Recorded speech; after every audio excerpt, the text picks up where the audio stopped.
Chris Wallace straight up asks Judge Judy, "What do you think of Donald Trump as president?" CNN anchor Chris Wallace straight up asked TV star Judge Judy Sheindlin her assessment of former President Donald Trump as president, and got a long pause before the answer. Wallace interviewed Judge Judy for this week's edition of his Max series Who's Talking to Chris Wallace, including one exchange in which she defended Trump over his felony convictions.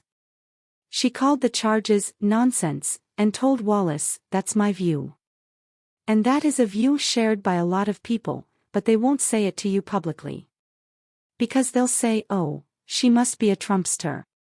That's not true." TT was a different story when Wallace asked, "What do you think of Donald Trump, and specifically, what do you think of him as President of the United States?" Wallace, right. "What do you think of Donald Trump?" Judge Judy, "What do I think of him?" Pause. "I think he was a good businessman, a real estate guy. And he was certainly terrific on The Apprentice.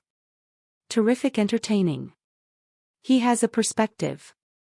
Wallace, "What do you think of him as President of the United States?" Judge Judy, "I don't think that Donald ever should have been president, and I don't think that even Donald thought he was going to be president. I don't think so. It was a personality contest between the two of them. I mean, at the time that Donald ran, he ran against someone who people said, do I like him better or her better? He or Hillary, right? And believe it or not, if we're saying all the elections are right, people said with all his Billy Bush, and with all the womanizing and with Ivana and the divorce and the skiing, whatever it is, I know where he's coming from.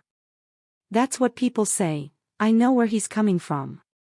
Now, that may or may not be the truth.